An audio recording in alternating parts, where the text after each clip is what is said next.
Hi friends, आज मैं आपका अपने चैनल वापस से स्वागत करता हूं। आज हम पढ़ने वाले डायमेंशन एनालिसिस। ओके, तो हेडिंग डाल लेते हैं तुरंत, dimension analysis.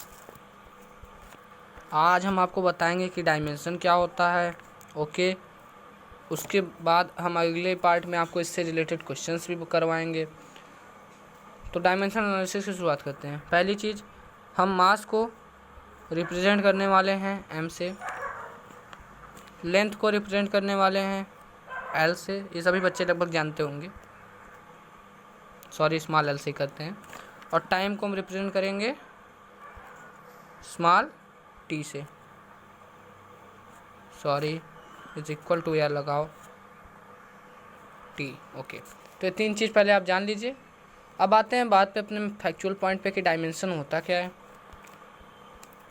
Dimensions are power of unit, power of fundamental unit. Fundamental units की जो पावर होती है, ये पावर होती है फंडामेंटल यूनिट्स की। Dimension the power of fundamental units which is used to replace the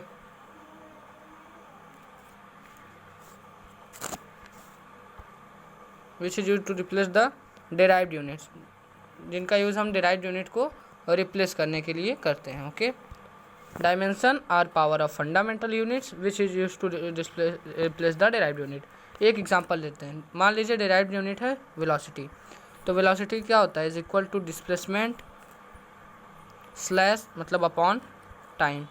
velocity is equal to displacement upon time होता है। ओके, और वेलोसिटी क्या है, बेस यूनिट है? नहीं, बेस यूनिट 7 बेस यूनिट्स में वेलोसिटी नहीं आती है। तो वेलोसिटी को हम वी से रिप्रेजेंट करते हैं। डिस्प्लेसमेंट यानी कि डिस्प्लेसमेंट क्या होगा, मीटर होगा, किलोमीटर होगा, हेक्टोमीटर होगा, डेसीमीटर होगा, लेंथ ही होगा ना डिस्प्लेसमेंट। तो डिस्प्लेसमेंट का मतलब लेंथ अपॉन टाइम। टाइम को हमने किससे रिप्रेजेंट करना है, टी से। ओके, और लेंथ को हमने एल से रिप्रेजेंट करना है। ओके, बात सही है। तो v is equal to length की पावर कितनी है यहाँ पे, 1 है। ओके, टाइम जैसे ही ऊपर आएगा तो टाइम की पावर क्या हो जाएगी, माइनस में। Time is equal to -1। Okay, ये भी सही है। यहाँ पे मास है नहीं, तो मास की पावर 0 लिख सकते हैं कि नहीं लिख सकते?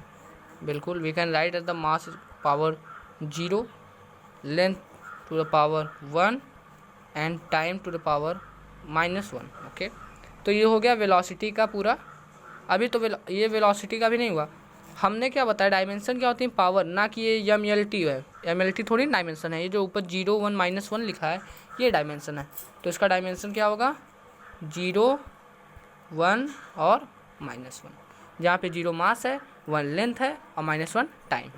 तो हमने क्या सीखा, जो भी डेराइव्ड यूनिट है उनको फंडामेंटल यूनिट्स की पावर में रिप्रेजेंट करना ही क्या है, डायमेंशन है। उनको रिप्लेस करके फंडामेंटल यूनिट्स की पावर में जो हम रिप्रेजेंटेशन करते हैं, दैट इज़ द डायमेंशन। इसका डायमेंशन 0, 1, -1। ओके, कुछ अदर क्वांटिटीज को देखते हैं, जैसे कि फोर्स। तो फोर्स को एफ से रिप्रेजेंट करते हैं। तो फोर्स क्या होता है, मास इनटू एक्सेलरेशन। एक्सेलरेशन को ए से रिप्रेजेंट कर दो, अभी एक्सेलरेशन तो जाने वाला है। मास को हमने एम से रिप्रेजेंट किया है, तो हम पहले बता चुके हैं। ओके, एम इंटू एक्सेलरेशन को ए से भी यहाँ रिप्रेजेंट करते हैं। तो force is equal to mass तो एम ही रहेगा, बिकॉज इज बेस यूनिट या फंडामेंटल यूनिट। और एक्सेलरेशन क्या होता है, एक्सेलरेशन जब भी हम लिखते हैं एक्सेलरेशन, जैसे मान लीजिए 2 आया एक्सेलरेशन, तो हम क्या लिखते हैं, 2 मीटर पर सेकेंड स्क्वायर ना। यानी एक्सेलरेशन की यूनिट क्या होती है, मीटर पर सेकेंड स्क्वायर। तो मीटर क्या हो गया, लेंथ अपॉन पर सेकेंड स्क्वायर का मतलब अपॉन पर हो गया, फिर सेकेंड स्क्वायर का मतलब टाइम का स्क्वायर, टाइम का स्क्वायर। ओके, यानी कि फोर्स क्या यार, ये ऑटोमेटिक वाला होना है सिस्टम। यानी कि जो फोर्स है, force is equal to mass की पावर 1, लेंथ की पावर 1 और टी की पावर -2। टी जैसे ऊपर आएगा तो -2, टी की पावर 2 है तो क्या हो जाएगा, -2 हो जाएगा। ओके, यस, टी की पावर -2।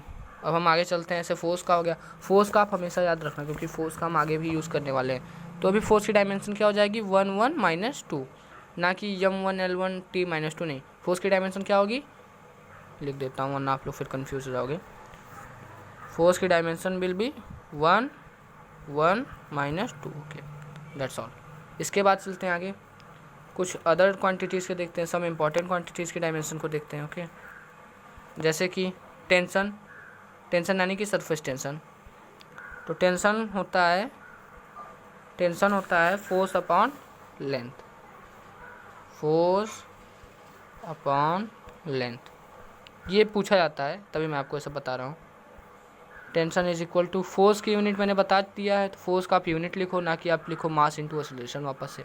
फोर्स का मैंने क्या बताया आपको डायमेंशन, यहाँ पे आप m1 ही लिखो, क्योंकि अभी नीचे भी m आएगा, इसीलिए m1 L1 और t की पावर -2 अपॉन लेंथ की पावर कितनी है, लेंथ क्या होगा, फोर्स अपॉन लेंथ होता है टेंशन, तो लेंथ क्या है, खुद ही लेंथ है, length is a base unit, और लेंथ को हम एल से रिप्रेजेंट करते हैं। ओके, यहाँ पे एल की पावर कितनी है, 1 है। ओके, तो यहाँ t is equal to m की पावर 1, l की पावर 0, क्यों, क्योंकि ये जो 1 है जब ऊपर आएगा तो 1 माइनस 1 हो जाएगा, और t की पावर हो जाएगी 0, सॉरी l की पावर हो जाएगी 0, और t की पावर आपकी होगी -2। ओके, तो ये हो गया सरफेस टेंशन का फॉर्मूला। इसके अलावा एक चीज़ और होती है जिसे हम बोलते हैं क्या, स्ट्रेस। ऐसी करोड़ों क्वांटिटीज़ हैं जो डेवलप हो चुकी हैं और जो आगे डेवलप्ड होंगी। ओके, जिनके हम लोग ऐसे अलग अलग करोड़ों डायमेंशन निकाल सकते हैं, एक दो नहीं है, अगर मैं आपको पढ़ाने बैठूँ तो कई घंटे इसमें गुजर जाएंगे। ओके, तो स्ट्रेस का फॉर्मूला होता है force upon area, force upon area को ए से रिप्रेजेंट कर देते हैं, या एरिया लिख देता हूँ मैं। तो यस इज इक्वल टू, अच्छा एरिया क्या होता है, centimetre square, metre square, hectare square, hectometre square, यानी कि ओके यही एरिया होता है ना, यही एरिया होता है ना। एरिया का मतलब लेंथ का स्क्वायर, लेंथ मीटर होती है, मीटर का स्क्वायर, तो वही ना, वही एरिया होता है कि नहीं, लेंथ का स्क्वायर ही एरिया होगा ना, समझे कि नहीं। एरिया क्या आता है, मीटर स्क्वायर, सेंटीमीटर स्क्वायर, यानी लेंथ का हमेशा स्क्वायर आता है, यानी कि हम एरिया को लेंथ का स्क्वायर लिख सकते हैं। ओके कि नहीं, लिख सकते हैं। तो फोर्स के पहले वो लिख लेते हैं हम लोग, डायमेंशन t-2 अपॉन एरिया क्या होता है, लेंथ का स्क्वायर। चलो किसी भी एल से आप रिप्रेजेंट कर दो, कोई दिक्कत नहीं, या चलो इसे से कर देते हैं हम लोग। यस इज इक्वल टू, ये स्ट्रेस का फार्मूला है, तो m to the power 1, l की पावर -1 हो जाएगी, क्योंकि ये जो 2 है जब ऊपर आएगा तो 1 - 2 हो जाएगा, 1 - 2 क्या होता है, -1। ओके, और t की पावर -2, आप सभी लोग देख ही रहे हो। तो आज मैंने सोचा कि वाइट बोर्ड से ही आपको पढ़ा देता हूँ, मज़ा आता है इससे पढ़ाने मुझे भी। Okay, that's all. अब हम जानते हैं अब एक कुछ ऐसे ऐसे क्वांटिटीज़ को लेते हैं जिनका डायमेंशन पॉसिबल ही नहीं है, जैसे रिफ्रैक्टिव इंडेक्स हो गया। एग्जांपल में आप ले लो, रिफ्रैक्टिव इंडेक्स, आप जानते हो रिफ्रैक्टिव इंडेक्स जो होता है, रिफ्रैक्टिव इंडेक्स क्या होता है, ratio of speed of light होता है। ऊपर भी स्पीड ऑफ लाइट होगी, नीचे भी स्पीड ही होगा, ऊपर स्पीड होगी, नीचे भी स्पीड होगा, दोनों स्पीड है, तो दोनों स्पीड आपस में कट जाते हैं, जिसकी वजह से रिफ्रैक्टिव इंडेक्स क्या हो जाता है, डायमेंशन लेस क्वांटिटी होता है, इसका कोई डायमेंशन ही नहीं हो पाता है, इसीलिए हम इसको बोलते हैं क्या, डायमेंशन लेस क्वांटिटी, एक ही में लिखते हैं, डायमेंशन लेस क्वांटिटी, ये हो गया डायमेंशन लेस क्वांटिटी। ओके, अच्छा इतना नोट कर लो आप लोग, अब मैं इसे इरेज कर देता हूँ।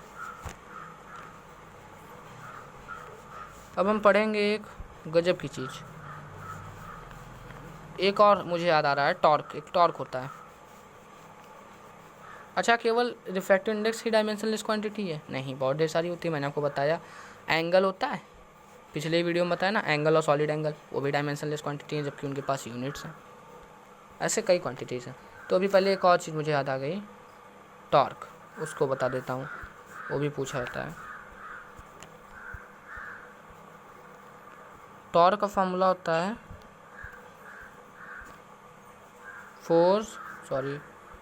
फोर्स इनटू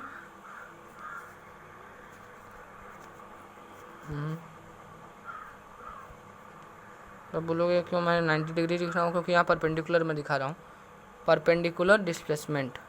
90 डिग्री का मतलब हो गया perpendicular. Force into perpendicular displacement होता है क्या, torque. Okay, T is equal to, तो फोर्स का हम लोग जानते ही हैं यम यल यम। मान लो अगर हम पावर नहीं दिखाएंगे, एम की पावर 1, तो बात वही हुई ना, इसलिए हम यम यल लिख देते हैं। बाकी टी क्या होता है, टी की पावर -2। अरे हम नहीं लिखे तो पता चल रहा है ना कि एम की पावर 1 है, एल की पावर 1 है। हाँ भाई, इतना तो समझदार आप लोग हो ही। अब इंटू इसमें क्या करनी है हमको, लेंथ का इंटू कर देना, लेंथ का इंटू कर दे रहे हैं। तो ये टॉर्क आ गया क्या, मास टू द पावर 1, लेंथ की पावर डबल हो जाएगी पावर, एक यहाँ पे और एक यहाँ पे, तो लेंथ का स्क्वायर और टाइम का हो गया कम तमाम यही होगा टॉर्क। ओके, इसको नोट कर लीजिए, फिर मैं अब इसको इरेज करूँगा, क्योंकि अब हम जानेंगे प्रिंसिपल ऑफ होमोजेनिटी, जो कि एनसीईआरटी का एक बहुत ही इंपॉर्टेंट टॉपिक है। चलिए जानते हैं। वीडियो पॉज करके सब चीज़ आप नोट कर सकते हो, कोई दिक्कत नहीं है। थोड़ा सा बढ़िया कर दूँ इसको। ओके, अब बढ़िया, अब ज़्यादा बढ़िया लग रहा है। चलें आगे। अच्छा, प्रिंसिपल ऑफ होमोजेनिटी। भाई ये जो प्रिंसिपल है ना, बहुत कम ही टीचर्स बता पाए यूट्यूब पे, जैसे कि मैं आपको उनका नाम बता देता हूँ। बहुत ही उनका सिंपल लैंग्वेज है। अगर आपको मुझसे अच्छा ना लगे पढ़ने में, तो आप उन टीचर्स को ले लो, मैं उनको प्रेफर करूँगा। और वो केवल एक ही हैं, mister Alakh Pandey, my ideal on the physics वाला, आप देख सकते हो। ओके, बहुत अच्छा सर पढ़ाते हैं। मैं तो अभी एक बिगनर हूँ, उन्हीं से सीख रहा हूँ। ओके, चलिए। तो ये बोलता है क्या, only those quantity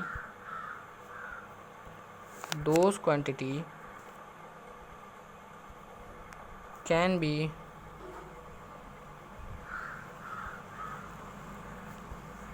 add or subtract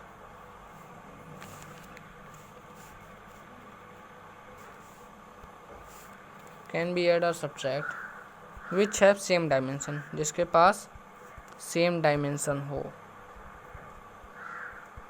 okay, जिसके पास क्या हो, सेम डायमेंशन हो।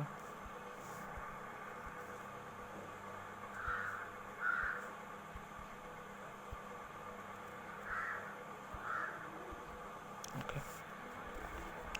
ये तो टीचर्स की लैंग्वेज है जो मुझे पढ़ाते हैं। ओके, और कई यूट्यूब के टीचर की लैंग्वेज भी यही है। बट बुक की लैंग्वेज की अगर हम बात करें, और एक और स्पेस दे देता हूँ, बुक की लैंग्वेज की बात करें तो बुक क्या बताता है, बुक बताता है कि इन अ सॉरी हैशटैग क्यों लग जा रहा है, इन, अरे यार तो आज डिस्टर्ब किया, in a correct equation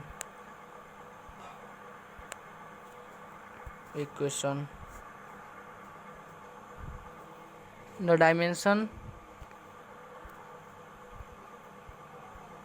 dimensions of the quantity written on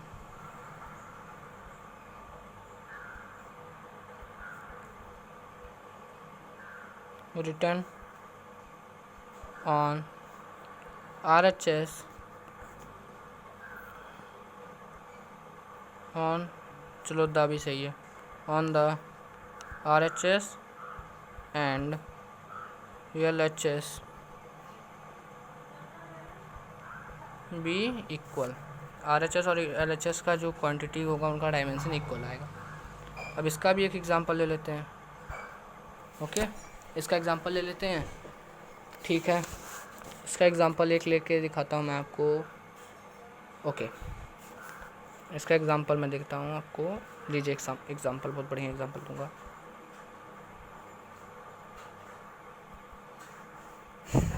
चलो एक और फुल स्टॉप ही सही, कम से कम एग्जांपल, जैसे कि एग्जांपल में अब आप लोग force equal to mass into acceleration ले लेते हैं, इसको डिराइव करते हैं हम लोग।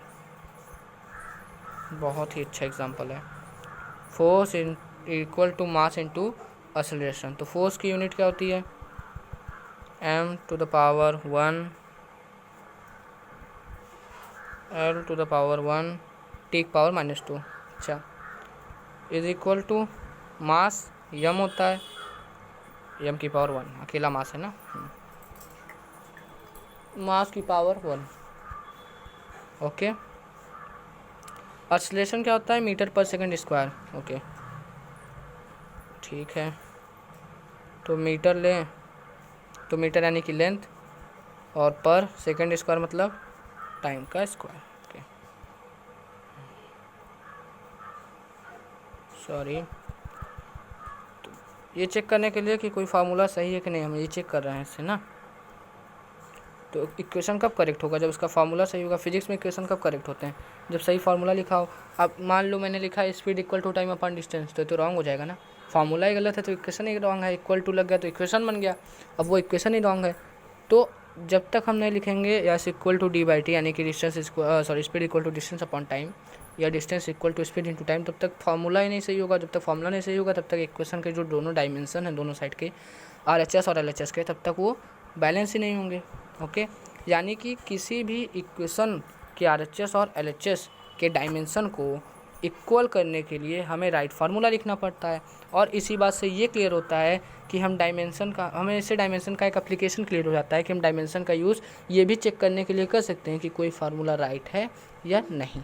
इस बात से ये क्लियर हो जाता है। अब हम अगले पार्ट में प्रिंसिपल ऑफ होमोजेनिटी के अभी क्वेश्चन नहीं दिखाऊंगा, अभी हम अगले पार्ट में डायमेंशंस के बारे में कुछ और जानेंगे। ओके, तब तक के लिए बाय बाय। लिख दूँ एक बार बाय, ओके लिख देता हूँ, थोड़ा पिक्सल बड़ा कर दूँ साइज, बढ़िया से लिखूँगा आप लोगों के लिए। ओके बाय, कहाँ गया है एक्सप्लेनेशन मार्क, बाय यही है ना, हाँ भूल जाता हूँ, फिर एक और बाय।